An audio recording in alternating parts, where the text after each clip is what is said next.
제가 준비한 마지막 주제입니다. 이거를 안 다룰 수가 없죠. 안 다룰 수가 없고. 사실 저도 많이 공부했어요. 저도 전혀 전문가가 아니죠. 우크라이나가 어디 있는지 조사하면서 알았습니다. 그래서 그거 아닌데 라고 말하시면 그분 말이 맞을 겁니다. 대부분의 어떤 경우로 그분 말이 맞을 거고, 그래도 어떤 제가 공부한 것들, 제가 이 사태가 왜 일어났는지에 대해서 그나마 좀 공부한 것들 같이 나누고 또 같이 바라볼 수 있으면 좋겠다는 생각을 하게 되고, 나중에 말씀드릴 거지만 오늘 모든 걸 다 다루지는 못할 것 같아요. 왜냐면 제가 이걸 어제 밤에 준비했는데 밤에 준비하는 그 순간에도 속보가 계속 올라오고 있더라고요. 그래서 이거에 대한 어떤 실시간적인 내용을 다루지는 못할 것 같고, 그리고 어떻게 될 거냐 모르죠. 내가 그걸 어떻게 알아요? 그 전문가들도 계속해서 에이 뭐 돈바스 지방까지만 들어오겠지, 에이 그냥 위협만 하겠지, 그냥 여기 그 서쪽 지역을 그냥 이렇게 가져가고 말 거야 라고 많은 사람들이 예측했는데, 그냥 그날 밤에 키예프까지 들어오는 걸 보면서 예측은 내가 할 수 있는 게 아니다 라는 걸 많이 깨닫고 있는 거고, 어쨌든 저는 이번 시간에는 여기에서는 어떤 우크라이나와 러시아의 관계와 역사에 대해서만 잠깐 이야기하고, 이게 어떻게 됐는지는 나중에 다음 시간쯤에 같이 이야기해 보려고 합니다. 그래서 푸틴이 뭐라고 했냐면 우크라이나에 대해서 이렇게 얘기했어요. 우크라이나는 러시아 자체다 라고 얘기했습니다. 왜 러시아랑 우크라이나 무슨 관계가 있길래 라고 이야기를 하면은 키예프 공국이라는 것에 대해서 우리가 알 수 있어야 됩니다. 키예프 공국이 뭐냐면 원래 지금 러시아와 우크라이나의 모태가 된 나라예요. 러시아와 우크라이나의 모태가 된 나라가 키예프 공국이라는 나라가 있었습니다. 그게 지금의 우크라이나 지방에 있거든요. 유럽 지방이죠. 유럽 지방에 이렇게 여기가 정말 우리가 흔히 말하는 서유럽이고, 여기가 이제 시베리아와 중국이 있는 그쪽이라면 요 사이 흑해 근처죠. 흑해 근처에 키예프 공국이라는 나라가 있었어요. 정확히 어떤 나라가 어떻게 멸망했는지는 찾아보시면 됩니다. 잘 모르고요. 어쨌든 무슨 일이 겪냐면 키예프 공국이 이쪽에서 다가오는 어떤 거대한 세력과 마주칩니다. 거의 천재지변과 같았던 세력과 마주치는데 몽골이죠. 이 당시의 몽골은 진짜 거의 무슨 천재지변이었어요. 화산 폭발과 비슷한 위력이었죠. 그냥 깨끗이 밀려요. 그야말로 삭제 수준으로 밀리는데, 이때 서방 사람들, 이때 서유럽 사람들이 몽골 사람들이 너무너무 무서워서 생각했던 게 뭐 오크, 트롤 같은 괴물들이었다 할 정도로 몽골 형들이 그냥 쭉 들어와서 모든 거를 삭제시키고 다시 돌아가게 되죠. 그래서 그 키예프 공국이 거의 멸망 직전까지 가게 되고, 그 이후에 다른 행보를 보이게 됩니다. 그러니까 이쪽이 이렇게 서유럽 지방이고, 이쪽이 이제 시베리아와 중국이 있는 지방이고, 키예프 공국이 이렇게 있다고 했었잖아요. 근데 몽골 형들이 여기서부터 와가지고 여기를 깨끗이 밀고 서유럽을 들어갈까 말까 하다가 누구 죽었다더라 하고 돌아가니까 여기가 이제 거의 무주 공산처럼 돼 있는 거죠. 여기가 빈 거죠. 그래서 여기가 둘로 나뉩니다. 그래서 이 안에서 형성되어 있던 우크라이나 민족은 이쪽에 있었던 폴란드의 지배를 받게 되고, 이쪽에 있었던 이제 모스크바 공국 사람들은 점점 더 확장을 해서 러시아 제국이 되게 되는 거죠. 그러니까 저도 이걸 정확히는 파악을 못 하겠어요. 왜냐면 우리나라 사람 입장에서 우리나라라는 국가가 있잖아요. 민족과 국가가 일치되는 게 우리나라 사람들에게 너무 당연한 개념인데, 우크라이나 사람들은 그렇진 않은 것 같아요. 우크라이나 민족이라는 정체성은 분명히 있는데 우크라이나라는 나라를 가져본 적은 거의 없는 거죠. 그래서 우크라이나는 원래 키예프 공국이라는 곳에 속해 있었는데, 키예프 공국이 몽골에게 밀리면서 이게 두 개로 갈라지는데, 우크라이나 민족은 폴란드의 지배를 받게 되고, 지금의 러시아 사람들, 러시아 민족은 모스크바 공국을 통해서 러시아 제국을 세운다가 아주 간단히 정리한 우크라이나의 형성인 거죠. 그러니까 우크라이나는 긴 시간 동안 나라가 없는 상태에서 우크라이나 사람이라는 정체성을 가지고 살아간 거고, 키예프 공국이 반으로 잘리면서 이쪽은 폴란드의 지배를 받으면서 우크라이나 민족의 정체성을 갖고 간 거고, 이쪽은 러시아 제국이 되면서 시베리아를 점령해 나간 게 갈라짐의 시작입니다. 그러니까 아까 푸틴이 말했던 게 뭐냐면 바로 이 이야기를 하는 거예요. 우리 다 키예프 제국, 키예프 공국, 키예프 루스라는 한 나라에서 출발한 나라 아니냐? 우리는 같은 나라고 같은 뿌리를 가지고 있기 때문에 넌 내 말을 들어야 된다. 이렇게 말하고 있는 거죠. 그런가? 어쨌든 그렇게 말하고 있는 거고, 정말 간단히 정리한 역사인 거고. 그래서 러시아가 제국이 되고 이후에 소련이 된 상태에서 일단 다 먹혔죠. 일단 다 소련 안으로 들어가게 됐고, 그 안에서 뭐 우크라이나 자치공화국처럼 되는데 크게 의미가 없는 상황으로 가 있었죠. 근데 이 소련 시절에 굉장히 가슴 아픈 일 두 가지가 펼쳐집니다. 뭐가 펼쳐지냐면 첫 번째는 홀로모도르라는 일이 펼쳐져요. 홀로모도르가 뭐냐면 대기근이거든요. 대기근. 지금 이 사진이 그나마 양호한 걸 갖고 와서 이 정도지, 홀로모도르 구글에 쳐보시면요, 엄청나게 가슴 아픈 사진들이 굉장히 많이 나옵니다. 엄청난 대기근이 일어났던 거고, 이게 1932년에서 34년, 딱 2년이에요. 2년 동안 스탈린 치하의 소련에서 일어났는데, 인구가 1100만에서 1500만 명이 감소했을 거라고 사람들이 이야기합니다. 직접적인 아사자, 직접적으로 굶어 죽은 사람은 한 300만 명 이야기하는 거고, 이때 영향으로 건강하게 태어났는데 태어나지 못한 아이들, 혹은 더 살 수 있는데 살지 못하고 죽은 청년들을 합쳐서 한 나라에서 1100만 명에서 1500만 명이 죽었을 거라고 추정되는 굉장한 대기근이 일어나는데, 그쵸? 서울 인구가 그냥 없어진 건데, 이게 사실 말도 안 되는 게 뭐냐면, 우크라이나는 흑토라는 게 있어요. 흑토. 그 우크라이나 말로 초르노젬이라고 한다는데, 세계 3대 곡창지대입니다. 세계에서 3번 살손가락 안에 드는 곡물이 잘 자라는 지대예요. 이 흑토라는 이 흙이 어떤 밀이나 이런 걸 기르기에 굉장히 최적화된 흙이어서 뭐 비료도 필요 없이 그냥 뿌려놓기만 하면은 밀이 자란다라고 할 정도로 굉장히 곡식이 잘 자라고 굉장히 산출량이 뛰어난 곳이었는데, 문제는 뭐냐면 스탈린이 들어오면서 집단 농장을 하자 그러죠. 야야야, 우리 다 사회주의로 해야 되니까 너네 각자 개인 농장을 가지면 안 돼. 그런 거 다 필요 없고, 그런 거 다 국가에 내고, 그런 건 다 집단으로 소유하고, 너네는 일만 해. 그러니까 이게 그런 거잖아요. 너네가 밀이 많이 나니까 소련으로 뽑아가겠다. 이런 거 대놓고 그런 얘기잖아요. 그러니까 여기에 그래야죠 라고 말할 사람이 누가 있어요? 없죠. 그래서 반발하니까 또, 그러면 반발한다고 그냥 그만둘 사람이 아니잖아요. 스탈린이라는 분이. 뭐 억지로 뺏어 가고, 뭐 그래서 뺏길 바에는 먹어버리겠다고 먹어버리고, 또 그때나 먹어버리니까 다음에 파종하려고 남겨둔 그 씨앗 곡식마저 다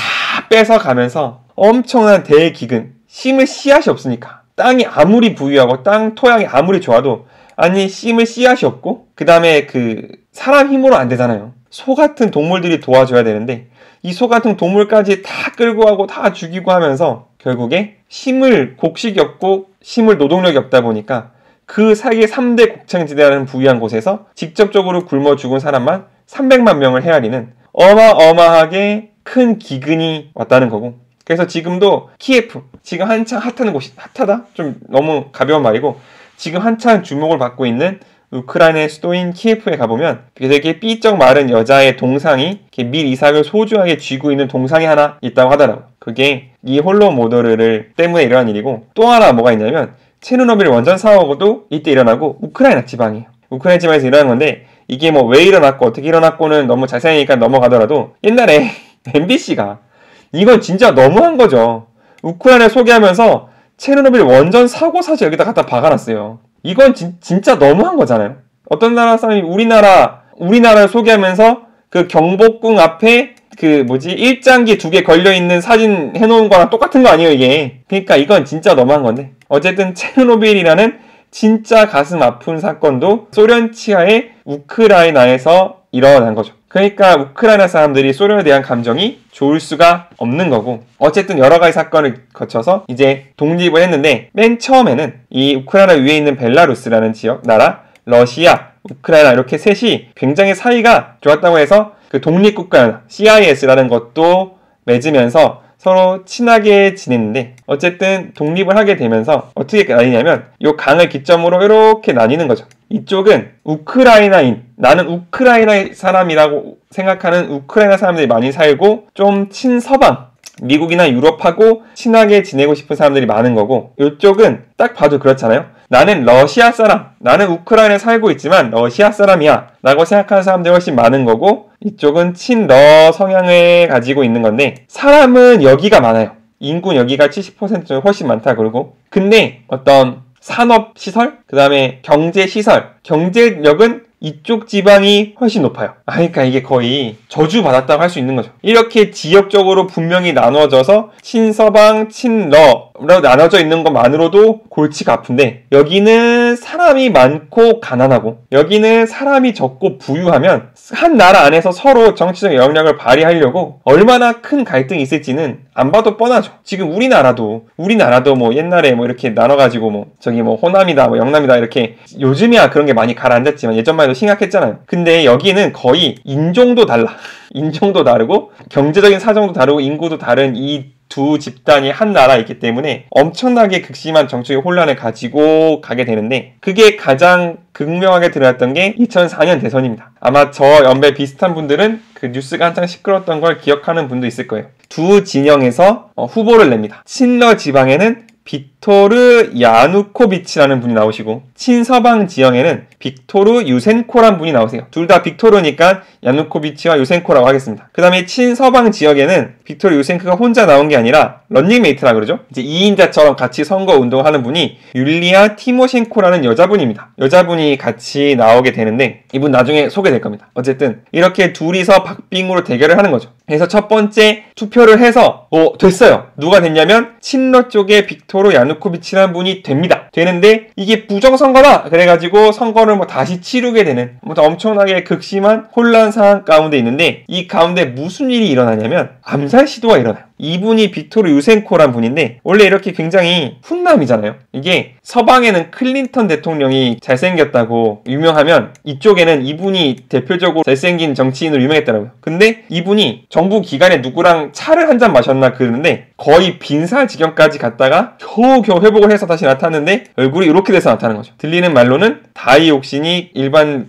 검출될 수 있는 양의 1000배가 검출됐다고 하고, 거의 야누코비치 측에서 이 사람을 암살하려고 한 거 아니냐라는 썰이 쭉 돌아다니기 시작하는 거죠. 그래서 이 일이 있은 후에 다시 선거라는 게 막 일어나고, 재선거한 후에 빅토르 유센코가 당선이 됩니다. 이걸 우리가 흔히 뭐라고 말하냐면 오렌지 혁명이라고 말해요. 기억하시는 분 있을 겁니다. 오렌지 혁명이 이렇게 진행된 겁니다. 그러니까 친러 쪽과 친서방이 굉장히 박빙으로 다투고 있는데, 당선되기 위해서 친러 쪽에서 친서방 후보인 빅토르 유센코라는 분을 암살 시도까지 했다고 사람들이 믿는 거고, 그래서 결국에는 빅토르 유센코가 정권을 잡게 되는 거죠. 그래서 빅토르 유센코가 당선이 돼서 오렌지 혁명이라는 게 일어났다라고 사람들이 이제 박수치고 좋아했는데, 문제는 이후에 잘 못했어요.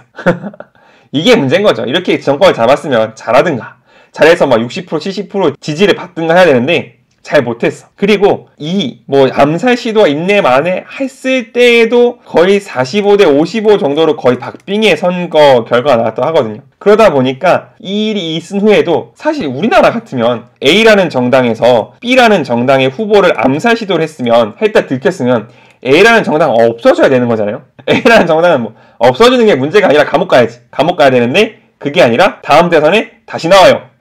대단한 나라죠. 진짜 대단한 나라. 야누코비치라는 분이 또 나오고, 이전에 그 러닝메이트였다면 율리아 티모셴코라는 분이 이번에는 다시 대통령 후보로 나오게 되는 거죠. 그래서 이 둘이 그 다음 후보에 맞붙어서 이번에는 누가 이기냐? 이번에는 야누코비치가 이깁니다. 오, 대단하죠. 그러니까 이만큼 이 갈등의 골이 깊다는 거예요. 이렇게 나눠서 이쪽은 친서방, 이쪽은 친러인데, 그래서 이쪽에 나온 이 후보가 누구냐면 자기 이전에 정적을 암살 시도했다는 의혹을 받고 있음에도 불구하고 이 사람이 친러 정당의 대표라는 이유로 당선이 될 만큼 이 감정의 골이 깊다는 건데, 어쨌든 야누코비치가 다시 당선이 됐어요. 겨우겨우 다시 당선이 됐는데, 그러면 대통령을 잘하면 되는데 잘 못하고 여태까지 쌓였던 게 많았던지 티모셴코를 구속합니다. 아무리 자기가 대통령이 됐다고 해도 세상에 대통령이 되자마자 상대방이랑, 우리나라는 그런 거 하잖아요. A라는 정당의 후보가 있고 B라는 정당의 후보가 있으면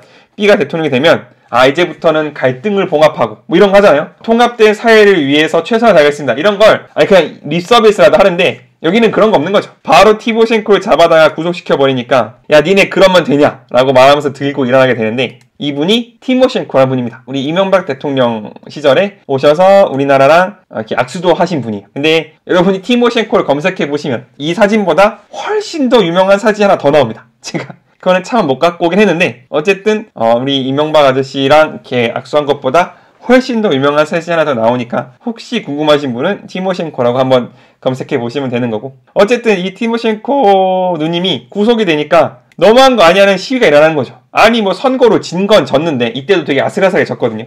뭐 진 거 어쩔 수 없다 치지만 그러면 이제부터 대통령이 됐으면 뭔가 사회를 통합하고 사회랑 같이 가고 뭐 상대편과 협치를 하려는 뭔가 노력이 있어야 되는데 그런 거 하나도 없이 상대편부터 잡아넣기 바쁘니까 친서방 쪽, 그러니까 티모셴코를 지지했던 쪽이 들고 일어나는 거죠. 들고 일어나서 유로마이단이라는 시위가 일어나게 되고, 아까 오렌지 혁명은 굉장히 어떤 무혈, 평화적인 혁명이었다면 유로마이단 때는 사람도 말긴 굉장히 많이 죽었다고 해요. 그래서 결국에는 유로마이단 시위가 성공을 해서 야누코비치라는 분이 도망을 가는데 어디로 갔겠습니까? 러시아로 갔죠. 자기는 친러시아 대표니까 러시아로 간 거고, 그래서 이제 됐나 보다, 러시아로 도망갔고, 독재자 나쁜 사람은 러시아로 도망갔고 이제 새로운 지도자를 뽑으면 되나 보다라고 생각하고 있었는데 그게 아니었죠. 갑자기 러시아에서 푸틴 아저씨가 누가 우리 동생 때렸냐고 멱살을 잡은 거죠. 우크라이나 멱살을 딱 잡고 네가 내 동생 괴롭혔냐? 이러면서 우크라이나를 괴롭히기 시작하는데, 이 핑계로, 왜냐면 러시아 입장에서는 우크라이나 대통령이거든요. 현직 대통령이 러시아로 도망갔어요. 그러니까 러시아는 무슨 명분을 얻는 거냐면, 뭐야, 정당하게 뽑힌 대통령을 쫓아내? 너네 반동분자 아니야? 너네 폭도하냐? 이런 명분이 생기는 거고, 그러면 우리 러시아가 동생 같은 우크라이나의 정의를 세워주겠다라고 해서 군대를 몰고 들어오기 시작하는 거죠. 그래서 요때 요 혼란을 핑계로 뭘 하냐면 아실 거예요. 크림반도가 러시아로 병합돼요. 원래 크림반도 자체가 일종의 자치공화국이었대요. 우크라이나 안에서도 자치권을 굉장히 많이 보장받은 자치공화국이었고 러시아 사람들이 대부분 살고 있는 곳이기도 했는데 어쨌든 명백히 우크라이나 땅이었단 말이에요. 근데 이 우크라이나에서 야누코비치라는 대통령이 잘못해서 러시아로 도망가니까 푸틴 형이 너 우리 동생 이러면서 때려주려고 와가지고는 다시 뭐 대통령을 돌려주는 것도 아니고 뭘 했냐? 크림반도를 가져가는 거죠. 크림반도, 야 너네 투표해. 너 우크라이나에 계속 있을래? 러시아로 들어올래?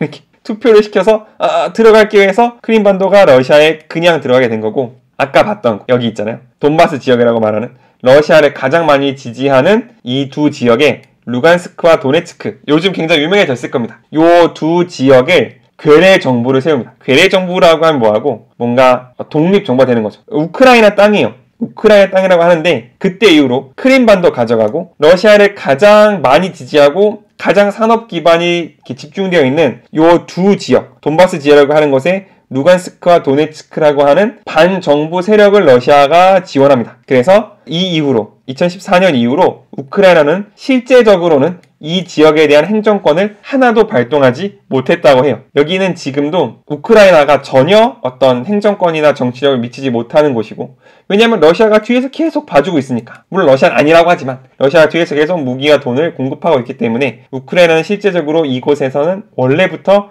행정력을 발동하지 못하고 있었고, 러시아가 처음 들어올 때 핑계도 이거였죠. 얘네는 이렇게 독립하고 싶어 하는데 우크라이나가 그걸 억압하고 있으니 우리가 도와주겠다라고 해서 들어왔는데, 그럼 일로 안 들어오고 일로 들어왔죠. 그게 문제긴 한데, 그럼 일로 들어와서 여기를 어떻게 해야지. 그래서 많은 전문가들도 여기만 가져가고 말지 않겠냐, 아니면 이 강을 기점으로 이쪽만 가져가고 말지 않겠냐라고 생각했는데 지금 일로 들어오고 일로 들어왔잖아요. 그러니까 아무도 예측 못한 사태인 거고, 어쨌든 아까 그 유로마이단 시위를 기점으로 잘못된 정치 세력을 몰아내는 건 좋은데 러시아가 그걸 핑계 삼아서 크림반도 가져가고 이 도네츠크 요 지역을 가져가면서 우크라이나 사람들에게는 굉장히 가슴 아픈 일이 일어난 거고, 그래서 결국에는 부다페스트 안전보상각서라는 거를 받아내요. 받아내는 게 뭐냐면 이게 아직까지도 우크라이나 아픔인 거죠. 우크라이나가 원래 핵무기가 있었거든요. 핵무기를 굉장히 많이 갖고 있었는데, 물론 자기네 자체 기술을 개발한 건 아니고 그 소련 시절에 있던 거를 이제 가지고 온 건데 핵을 포기해요.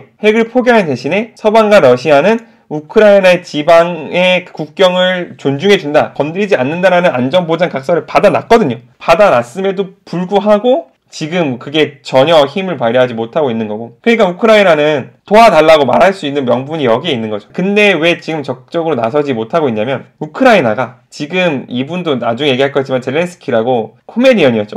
원래 대통령이 정치 풍자를 하고 있던 코미디언이었는데 나와서 당선이 돼서 대통령이 된 거잖아요. 어쨌든 그분이 계속 친서방 쪽의 정책을 폈어요. 친서방 쪽의 정책을 피면서 뭘 하려고 했냐면 나토에 가입하려는 이렇게 움직임을 보였거든요. 그러니까 나토에 개입한다는 건 완전히 이제 서방 쪽의 안보 공동체로 들어가는 거니까 러시아 입장에서 뭐라고 말하냐면 우크라이나가 나토에 가입하려고 하면서 먼저 러시아의 안보를 위협했다. 그러니까 그 각서 무효다 라고 말하면서 쳐들어온 거고, 서방은 서방 입장대로 물론 여러 가지 이익을 따지겠으나 나토 가입국도 아니고 EU 가입국도 아니고 그렇다고 뭐 미국과 동맹을 맺은 것도 아니고 요 각서 하나 달랑 들고 있는 상태인데, 그 상태에서 러시아와의 전면전을 감수하면서까지 우크라이나를 돕기에는 너무 판이 커져 버리는 게 된 거죠. 그래서 우크라이나가 지금 보면 굉장히 외로운 싸움을 하고 있는 거고, 그럼에도 불구하고 현재 키예프에서 굉장히 잘 버텨주면서 이제 막 독일이나 이런 쪽에서 계속 무기나 이런 걸 지원해 준다고 하니까 이게 어떻게 될지는 조금 이제 더 상황을 지켜봐야 되는 상황인 것 같습니다. 그래서 독일이 원래 우크라이나에 뭘 지원해 줬냐면 방탄모 5,000개를 지원해 줬었거든요. 방탄모 5,000개를 지원했어요. 그래서 야 이거 말이 되냐 라고 말했는데 독일이 원래 원칙이 있대요. 현재 분쟁 중인 국가에는 무기나 다른 것을 지원해주지 않는 어떤 그런 원칙이 있는데, 이번에 이걸 깨고 무기를 굉장히 많이 지원해줬다는 게 오늘 뉴스였던 거고, 그래서 왜 이렇게까지 러시아가 무리를 해서 들어오고 주변 사람들을 왜 시원하게 못 도와주고 있느냐에 대한 내용은 다음 시간에 너무 길고 잘 모르겠어요. 아직 상황이 너무 변하고 있으니까 제가 오늘 뭐라고 말했다가 다음 주에 역시 날라리다 이렇게 구박을 들을 수도 있을 것 같아서 현황에 대한 이야기, 어떤 요즘 왜 그런 일이 일어나고 있는지에 대해서는 다음 주에 한번 다시 다루도록 하겠습니다. 안녕히 가세요.